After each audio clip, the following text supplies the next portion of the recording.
Good evening, welcome to another meeting. This week I prepared an activity for my students here which focused on Christmas in Australia because I feel like people understate the massive differences between Australia and Europe.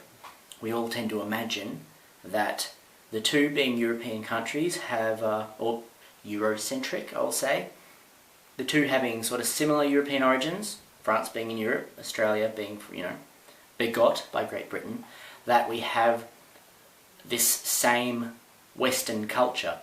But there are a lot of differences and they're huge. Australia, Christmas time in Australia, it sort of really demonstrates that. So I wanted to impart this upon the students. And to do that, I got copies of two Christmas carols.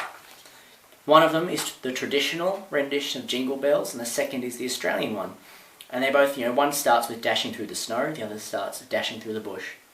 And this really epitomises it. In the British Jingle Bells, the story, the narrative follows it. They're going through the snow in a sled. There's a woman called Miss Fanny Bright next to the sled driver. They hit a snowdrift. The thing turns over. In the Australian Jingle Bells, however, they are in a rusty car. There's a dog by his side. He picks up a hitchhiker and invites him to lunch with the family. Lunch with the family spent by the pool and a barbecue.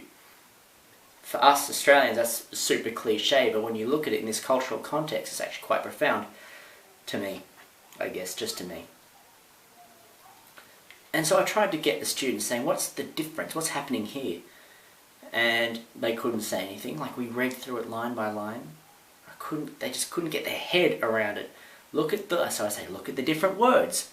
Snow, bush, sleigh, rusty Holden ute. And they said, yes, that is different. I said, okay, so how is Christmas in Australia different to Europe? What season is it in Australia? It is the summer. Thank you, genius. Thank you. The second activity was an article I wrote about Australia, basically talking about the traditional sort of lunch we have. At lunch we'll have like a barbecue. Okay, that is Australian cuisine. When people ask me, what is an Australian specialty? And I will say anything burnt on a barbecue. Anything burnt to the point it's tasteless on a barbecue over an open flame. We have that, so we'll have steak, sausages, shrimp on a barbecue. We burn the Christ out of it. And then we have on the side cold meats, like a meat platter. Same sort of thing you'd find in Europe. We have fresh salad and fruit, seafood, but dessert. This is where we go different. Here in Europe, they have in France, they have a cake called bûche Noël, which is like a log. It's a log-shaped cake. Or there's pudding in Great Britain. In Australia, we have a cake called a pavlova. Meringue around the outside, whipped cream on the inside. There's big mountains of whipped cream, meringue, and it's topped with diced fruit. It's served cold. It's fresh. It's refreshing. It's quite nice. It's very nice because it's usually about 35 degrees outside. The afternoon activity is going to the beach, swimming in the pool, and for dinner we have the leftovers. I mean, the fact we have a lunch, and not like a massive roast dinner like the French do for 3 hours, that's a big difference.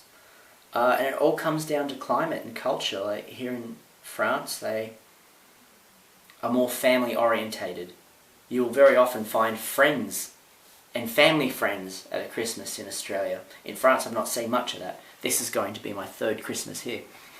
And I'm going to spend it with somebody else's family, because I don't have one here.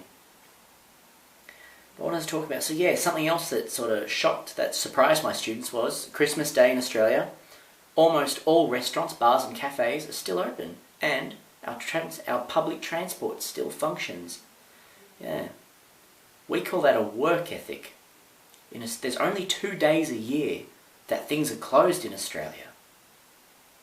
Here in France, it's every second bloody day they find an excuse to close up shop. They just hate working. They hate it. In Australia, we can't seem to get enough of it. Maybe it's because we just dislike our families so much. Not saying anything there. But looking back on this, it explains a lot of my initial culture shock when I was 16, the first time I come to France. Just the worst part was the difference in concept of time. In Australia, we are very much like Germany and Great Britain, where if something is to get done, it is done in a certain time frame, it is done teleologically, and it is done chronologically. Here in France, something needs to be done, it just has to get done eventually. If we run out of time, we'll do it tomorrow. How does a country like that survive? How has Latin Europe and every nation on the Mediterranean made it this far? It's a miracle. It's just the sheer will of the people to continue lethargically, just going on the way they do, not really getting anywhere, not really getting anything done.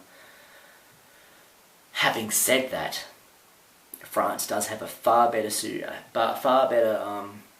transport system. They have trams. Trams are a luxury in Australia, and a metro is unheard of.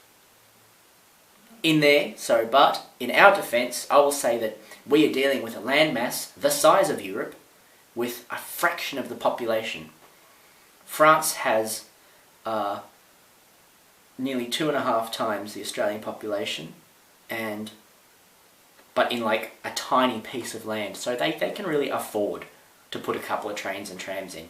Anyway, I'm just saying, I'm going to stop my rant now, and I wish you a Merry Christmas.